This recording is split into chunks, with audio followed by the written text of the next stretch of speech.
Welcome to another episode of Insects for Fun. But today is not about insects. We're looking at one of the most alien-looking arachnids you'll ever meet. Despite their fearsome appearance, whip spiders are harmless to people. They don't have venom, they don't spin webs, and they don't sting. But in the micro world of the forest floors and caves, they are master hunters with fascinating behaviors. Whip spiders, also known as tailless scorpions, belong to the order Amblypygae, with about 200 described species found mostly in tropical and subtropical regions. And they are not to be confused with whip scorpions, even though they look pretty darn similar. Whip spiders are most diverse in Central and South America, Africa, and Southeast Asia, though a few species range into the southern United States, like Phrynis marginum maculatus, which can be seen in Florida. One of the most famous, however, is Daemon diadema from East Africa, because of its size and looks. This large, flat species is basically the poster child for whip spiders and has been showcased in media outlets and pop culture quite often. Generally speaking, whip spiders are broad and flattened, perfect for squeezing into rock crevices or beneath bark. But what really sets them apart are their modified appendages. The first pair of legs are not used for walking. They are elongated, whip-thin sensory feelers that can reach up to 3 times the body length.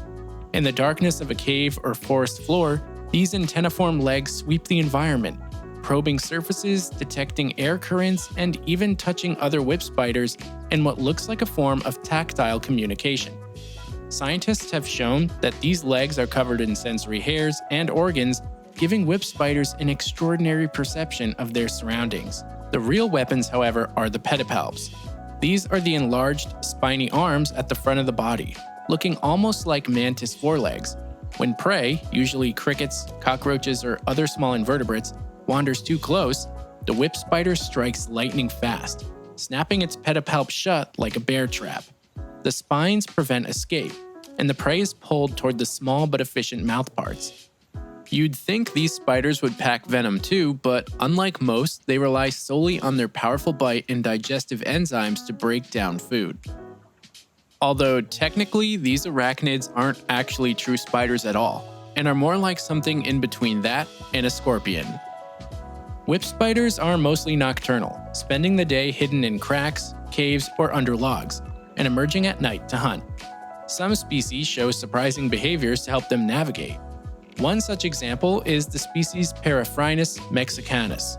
Researchers found that these arachnids can return to their shelters using memory and path integration, similar to ants and bees. In captivity, they've even been observed to recognize familiar individuals through touch with their antenniform legs. This is not the first arachnid to show familiarity with handlers, though. As we've mentioned before, jumping spiders and even wolf spiders can be very intelligent and learn their handlers quite well. Now, going back to the near-blind whip spiders, in Mexico's Yucatan Peninsula, cave-restricted whip spiders like Charinus ridelli and Paraphrynis laevifrons spend their entire lives in near-total darkness, adapting to a world without sunlight. They rely exclusively on their whip legs to detect prey. That's not their only strategy, though. These spiders have incredibly slow metabolisms, which means they can go weeks and even months without eating. Of course, this also means that they are slower to grow and don't actively hunt prey. They position themselves in high-traffic areas like near bat guano, where small arthropods often congregate and wait for their meals to come to them. In contrast, African Daemon variegatus and Daemon medius are more active surface-dwelling species with fully functional eyes to help them. They've also been observed in loosely communal groups, sharing the same tree cavities or rock faces, which is super unusual behavior for arachnids.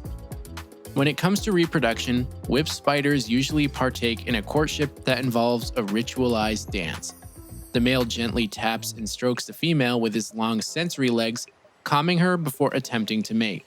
But here's the thing, there is almost no direct mating involved. Males deposit a spermatophore on the ground and then guide the female into taking it with their whip-like legs. This guidance is incredibly important because the females absorb it through their abdomens, and as a result, have no visual cues for where it is. After mating, the female produces a brood sac.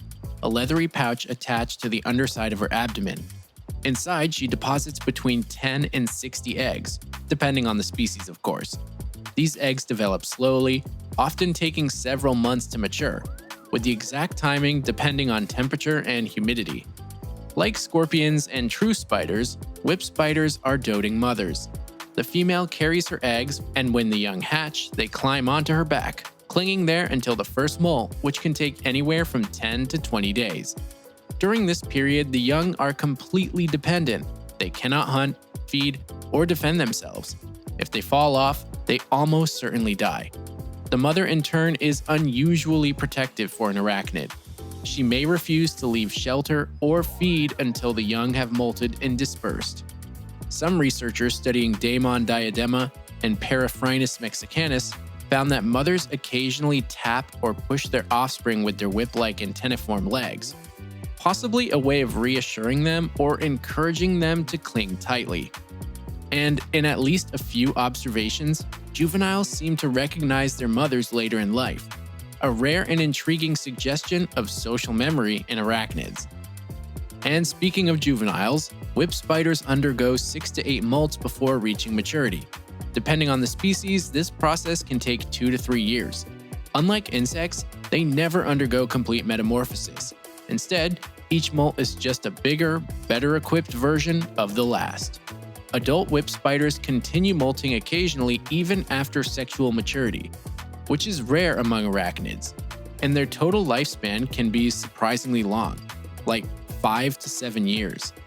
This long, drawn-out life cycle makes them vulnerable to habitat disturbances. Lose a single season's shelter site, and you could wipe out multiple generations. Studies suggest that only a fraction of spiderlings reach adulthood, with predation, desiccation, and simple accidents taking a toll. Okay, now let's talk about culture.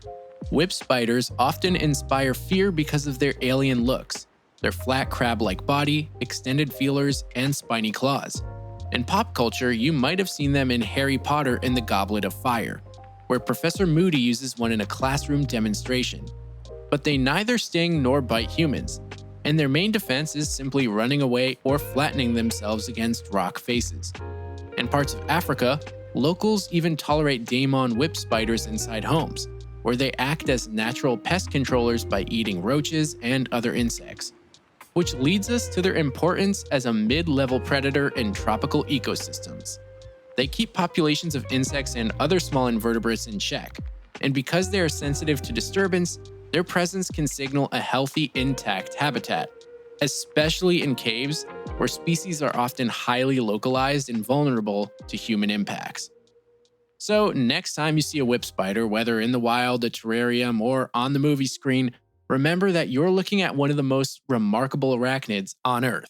And thank you again for tuning in. Make sure to rate the show and tell your friends and fam if you haven't. This is an independent project and relies entirely on your help to grow. Also, go check out the Patreon. I'm sure you'll like the side series I post over there. Thanks again for listening.